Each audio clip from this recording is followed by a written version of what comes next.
guys. I'll go back to here and play the video.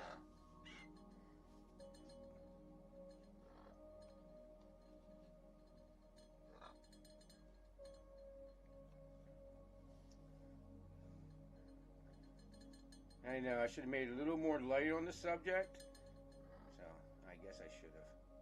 But you get the idea, and it's just regular straight deer hair, and this is a size 8 standard. I'll give you the number. It is a Mustad R50-94840 standard dry, size 8.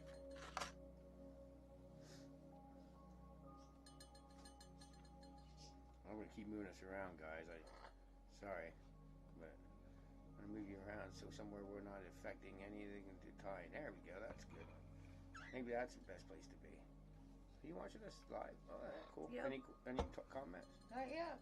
All right, guys. So you just run your thread all the way from front to the back. Anytime you're tying a standard dry fly, I usually run the thread from front of the eye all the way back to. You know, I think it's with the barb.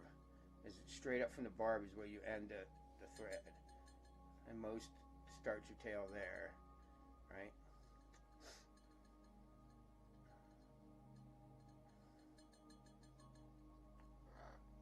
So right now I'm stacking deer hair, and I'm going to show you how I.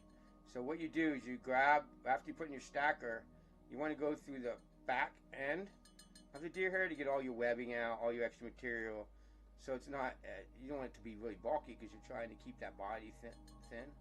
And you wrap it with too light. I do 2 lights, and then you want to kind of hold on to the body material and wrap slowly back so that your body material that's going back towards the tail part doesn't flare. You don't want that to flare because you don't want it to have to deal with all that mess. And then I'll get so far back. You can see how I wrapped all them thread wraps, holding on to the deer hair so it doesn't flare.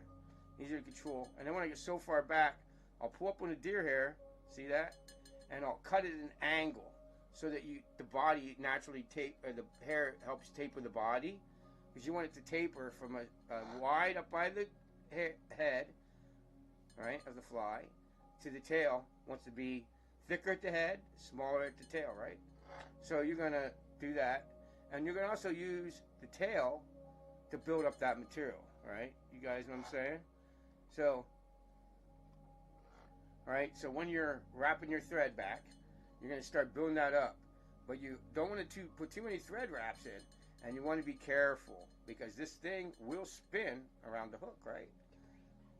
So you want to run that thread back and cinch it down on the hook, right? So that it doesn't spin. Once it's locked in there, it won't go. So you wrap that back, and then you want to build up material, right? So you can see I'm going to build up. I'm going to go back to the hook, right?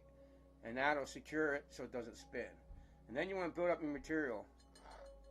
Another thing you can do that I've done in the past, that maybe I could, this is why I want to do stuff live, because I can't always do this on my ties, right? Is you want to, sometimes you can put like a little bit of super glue on the hook, and then when you wrap the compare done, it won't spin. Just put a little bit on top, lay the deer hair on top, and spin it, and that super glue will lock the hair in too. I've done that. I do that a lot for cripples and stuff, so the hair Joe don't spin. said the last 3 minutes was commercials. Really? That sucks. Did you go? Wow, I wonder if it went back to like. Did you miss? He wants to know what you're tying. I am tying a Slate Drake Comparadun. And we stacked the deer hair, running back, tied in the tail. And I know a lot of people are like, well, you got a lot of tail material, you got flare tail. But me and Tracy have never noticed. Now, I wrap thread wraps under the tail to make the tail stick up. He said you need volume louder. The commercials are loud. All right, there you go. Oh, I hope I don't have any. No, I don't. I don't think. Hope I don't have any like noise. You guys can't hear anything but our voice, right? So now I'm going to build up the thread material and Maybe, cinch everything maybe down. This is too. Do that too. I'm going to cinch down the body, you know what I'm saying? Or build up the body. Sorry, guys, a couple drinks. Cheers, you guys. I got, tell me what you guys are smoking on, drinking Cheers, on. I'm hoping that's sounding better for y'all. And now all we do is build up the body. And you have to remember, you guys, you could do a lot of this building up the body to taper it with the dubbing, you know. One thing I like to do, I don't tell people this a lot, is when I'm dubbing a body, you know, because I have only, people say if I talk too much in time videos, I'm talking too much in time videos. But here I can just talk the whole time, and I hope nobody complains. But you can build up some of that taper in that body with using the dubbing. You don't have to do it all with thread, you know. Even though, you know, thread's one of the cheapest things you can build up a body. And you guys, I had a hard time finding my thicker thread. You guys want to step it up to a thicker thread, a bigger, thicker thread. I broke off. I'm going to break off. But you know what? The cool thing is, I got something to show you guys. I break off here, and I'm going to show you that tie back in. So if you ever break off, don't lose your minds, you guys. If any part your thread breaks, just remember you just tie back on. Alright? Just wrap it back like you started to fly. And after you get so many wraps over itself, it'll just be cool. And just keep wrapping, and it'll be alright. It'll be the first time I had a thread break. No. But the pressure I needed to tie this compare done, I should have had a thicker thread. You know what I mean, guys? And I was just trying to use, I try and use 70 denier thread all the time, and sometimes I should be using denier thread.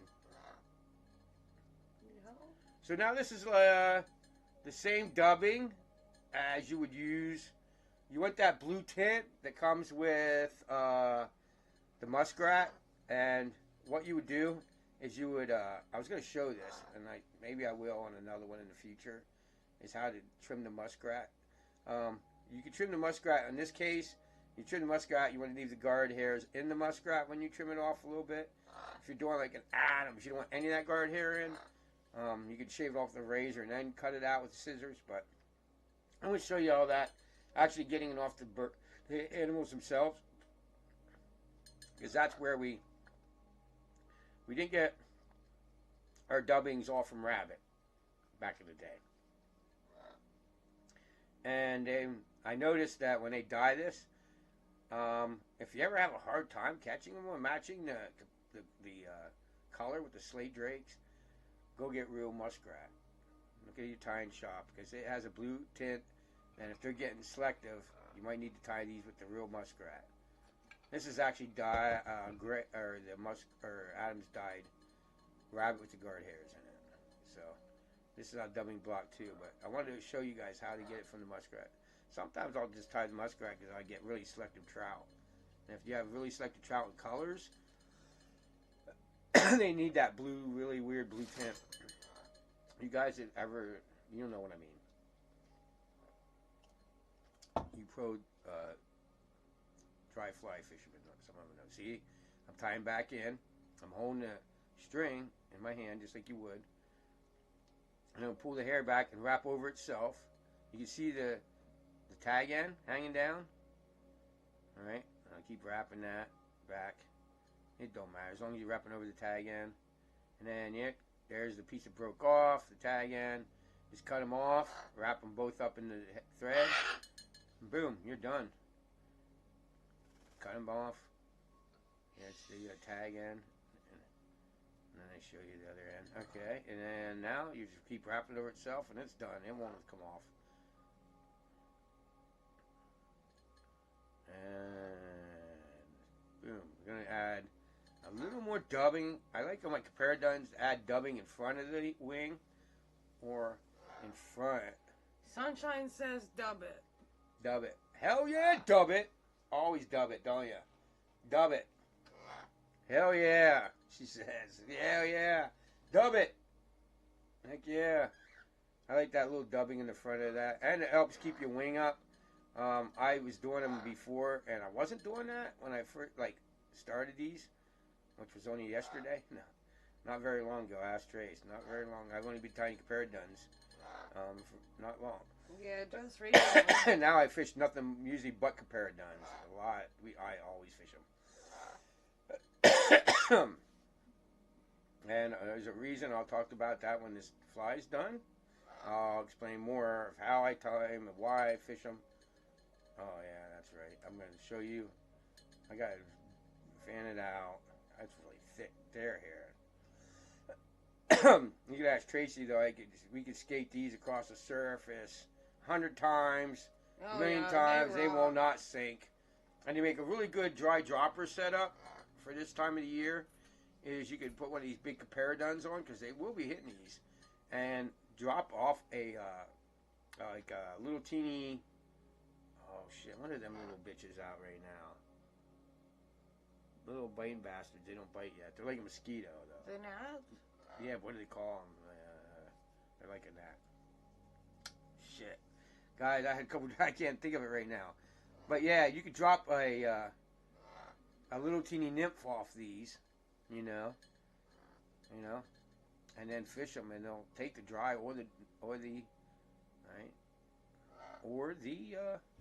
they'll take it or they'll take the midge. That's what I meant to say. These are great to drop midge off this time of year, and when you got selective fish, because they are eating the midges and they're obviously eating these slate drakes. But some off of the slate drake will bring them to the top of the surface. And, this much deer hair. That's why I like tying a big deer hair tail on it. Because actually only like a couple of them thread lay on the surface. When you put the midge on there, actually a bead head, it'll pull down a little bit. But the tail sticking up in the air will keep not too many of the tail fibers from hitting. But it'll make it float better. So... kind of, I explain it where you wrap it down by the hook, that part there, even though the rest of the tail's out, that acts as a flotation. What are they watching now? Nothing. They're watching us. I'm gonna